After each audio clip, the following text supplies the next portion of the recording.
So hey guys, welcome to Dot Guide, where future entrepreneurs comes to gain inspiration. If you are not subscribed yet, you are missing. So subscribe now and hit the bell button.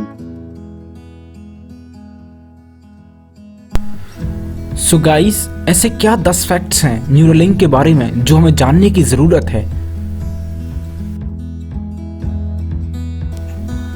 अभी 2 दिन पहले की ही बात है, Elon Musk दुनिया के दूसरे सबसे अमीर व्यक्ति बन गए with the net worth of $127.8 billion. जब इलॉन मस्क का मार्स विजन था तो उन्होंने स्पेसएक्स 2002 में लॉन्च कर दी। जब उन्होंने एनवायरमेंट फ्रेंडली कार्स बनाने की सोची तो उन्होंने टेस्ला कंपनी लॉन्च कर दी। अब जब उन्होंने एक नई टेक्नोलॉजी फाइंड आउट की जिसका नाम था न्यूरो साइंस, तो उन्होंने इसमें इन्वेस्टमेंट करने से भी अपने आप को पीछे नहीं समझा, उन्होंने इसमें भी इन्वेस्टमेंट कर दी। 2016 में न्यूरोलिंक नाम की कंपनी एस्टेब्लिश्ड हुई और उसमें इलॉन मस्क ने सबसे बड़ी इन्वेस्टमेंट की। बहुत कम शब्दों में अगर न्यूरो साइंस को समझा जाए तो इसका सीधा सीधा मतलब यह है कि इंसानी दिमाग से हर चीज को कंट्रोल करना बिना किसी फिजिकल मूवमेंट के।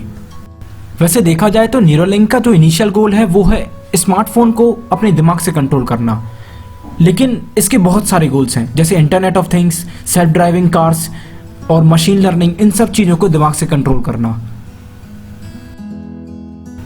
कंपनी ये दावा करती है कि आने वाले समय में जो न्यूरल प्रॉब्लम्स होती हैं, जो हेल्थ केयर प्रॉब्लम्स होती हैं जैसे कि insomnia, depression, anxiety, paralysis, brain damage, addiction, hearing loss, seizures, blindness, इन सभी को चुटकियों में सॉल्व कर देगी।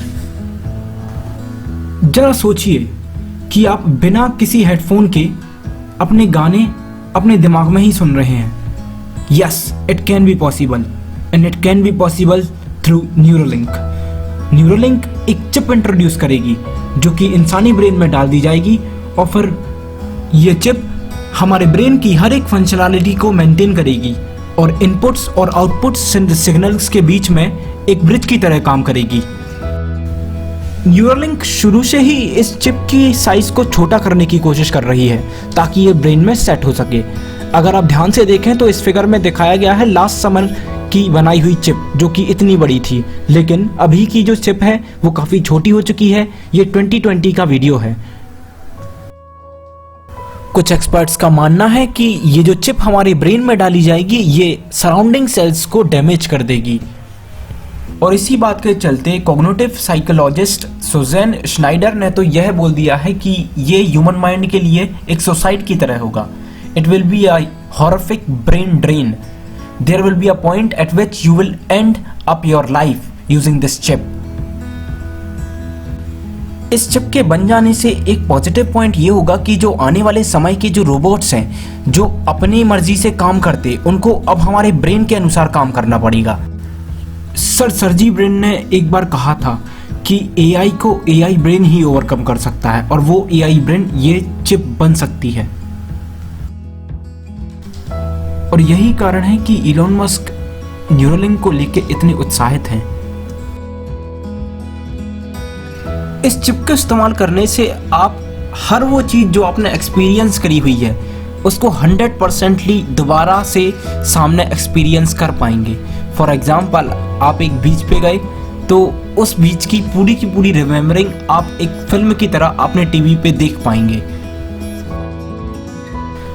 जरा सोच के देखिए, आपका अगले दिन एग्जाम है और आज रात में आप पढ़ रहे हो, तो कितना अच्छा ना हो कि एग्जाम में सब कुछ आप लिख पाए जो आपने कल रात में पढ़ा था।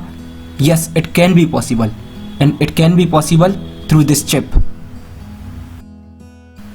आप कोई भी बड़ी कंपनी को ले लीजिए, उस कंपनी की सफलता के पीछे एक बहुत स्ट्रॉन्ग टीम का हाथ होता है। और हाँ, इलॉन मस्क के पास ऐसी ही स्ट्रॉन्ग टीम है। फॉर एग्जाम्पल, वेनेसा टोलोसा जो कि एक माइक्रो फैब्रिकेशन एक्सपर्ट है न्यूरोलिंक में, प्रेसिडेंट ऑफ न्यूरोलिंक मैक्स होडेक, और ऐसे ही कई सारे लोग हैं। अगर हम मेंबर्स की बात करें तो कुछ इंपॉर्टेंट मेंबर्स हैं डीजे सेंक जो कि सेंसर्स में काम आते हैं, Ben Rapoport, top neurosurgeon Tim Hanson, core technology expert of Neuralink Philip Phillips, Tim Gardner, और ऐसे ही कई सारे लोग। चलो मान भी लेते हैं कि चिप बन गई, अब चिप बन गई तो आप अपने ब्रेन में इसे डलवाओगे, तो इसे क्या मशीनों से डलवाओगे? नहीं, मशीनों पे तो 100% भरोसा किया ही नहीं जा सकता। और जहाँ तक इंसानी हाथ या फिर रोबोटिक हाथ का सवाल है, तो वो भी इतने प्रिसीजन से ब्रेन में चिप नहीं इम्प्लांट कर सकते। अगर इनसे करवाया गया तो थोड़ी भी इधर उधर गलती हुई तो ब्रेन पूरी तरह से डैमेज हो सकता है। चलिए मान लेते हैं कि चिप बन भी गई और चिप को इम्प्लांट करने का तरीका भी निकल आया, तो एक सबसे बड़ा सवाल अब ये उठता है कि इस चिप को ब्रेन में सेट करने का और फिर मैनेज करने का इसका टोटल कॉस्ट जो होगा वो कितना होगा, और ये गरीब आदमी के बस का होगा कि नहीं, ये अभी भी क्वेश्चन है। नेक्स्ट पॉइंट है communication and ownership. Neuralink communication को बहुत फास्ट बना देगा। ऑल्दो ये स्पीडी कम्युनिकेशन होगा, लेकिन ये कम्युनिकेशन रियलिस्टिक कम्युनिकेशन भी होगा। रियलिस्टिक कम्युनिकेशन से मेरा मतलब है कि फेस टू फेस जिस तरीके से कम्युनिकेशन होता है ना, कुछ वैसा ही कम्युनिकेशन, ना कि वर्चुअल कम्युनिकेशन जो कि लैपटॉप्स की स्क्रीन के थ्रू होता है या फिर फ़ोन की स्क्रीन के थ्रू अपन वीडियो कॉल वगैरह में करते हैं। तो ये एक रियलिस्टिक कम्युनिकेशन होगा जो आपके दोस्तों को आपसे मिला के रखेगा।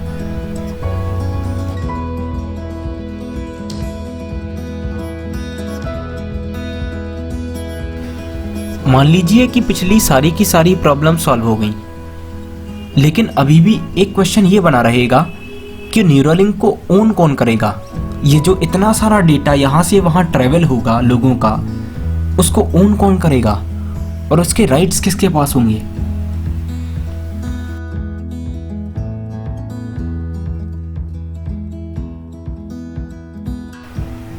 Who will own it? It will always remain a great question. एक व्यक्ति के मरने के बाद उसका डेटा कौन ओन करेगा? और ऐसे कई सारे क्वेश्चन हैं।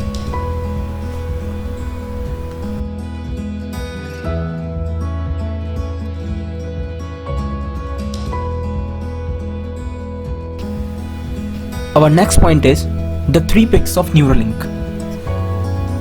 एक बात जरूर याद रखिएगा हर बार कि जब भी शरीर के अंदर कुछ भी इंसान करता है तो उसका सबसे पहले टेस्ट एनिमल्स या फिर मैमल्स पे किया जाता है। न्यूरालिंक के केस में ये टेस्ट 3 पिग्स के ऊपर किए जा रहे हैं, जॉयस, डोरोथी एंड गर्ट्रूड। इनके ब्रेन में वो चिप इम्प्लांट कर दी जाती है और ठीक उसी तरह इम्प्लांट कर दी जाती है जिस तरह आगे चल के ह्यूमंस के ब्रेन में की जाएगी, और फिर टेस्टिंग होती है अथवा एक्सपेरिमेंटेशंस होते हैं। फॉर एग्जाम्पल 2020 में जो एक टेस्टिंग हुई थी उसमें पिग के ब्रेन में चिप इम्प्लांट करने के बाद ये अंदाज़ा लगाया गया था कि यहाँ जॉइंट्स होंगे, और एक्चुअली में वो जॉइंट्स उन प्रेडिक्टेड जॉइंट्स के पास में ही पाए गए। फाइनल पॉइंट या फिर क्वेश्चन ये बड़ा रहेगा कि प्राइवेसी, सिक्योरिटी, न्यूरोटेक्स और चिप के ह्यूमंस में डलने से जो हेल्थ पे इफेक्ट्स, इन सब को कौन एक्सप्लेन करेगा? प्राइवेसी सिक्योरिटी हमारा पहला मुद्दा है, क्योंकि कोई ओनरशिप नहीं रहेगी और इतना सारा डेटा यहाँ से वहाँ ट्रेवल होगा तो ये डेफिनेट है कि कहीं से भी डेटा को चुराया जा सकता है। इस तरीके से प्राइवेसी अफेक्ट होगी। अब क्योंकि हम जानते हैं 5 उंगलियां सेम नहीं होती, वैसे ही हर एक ह्यूमन सेम नहीं होता, तो न्यूरो अटैकर्स का भी डर रहेगा। ऑल्दो ये एनर्जी कंजर्व कर देगी, मतलब ये हमारी बहुत सारी एनर्जी को बचा देगी। ऐसा इसलिए क्योंकि जब इंसान चलेगा उठेगा ही नहीं तो कोई एनर्जी बर्बाद ही नहीं होगी, लेकिन जब व्यक्ति हाथ पैर ही नहीं चलाएगा तो इस तरीके से तो ये कमज़ोर पड़ जाएगा, तो ये एक नेगेटिव पॉइंट है। अब एक क्वेश्चन हमेशा बना रहेगा कि डेथ के बाद आखिर डेटा कहाँ जाएगा, किसके पास जाएगा?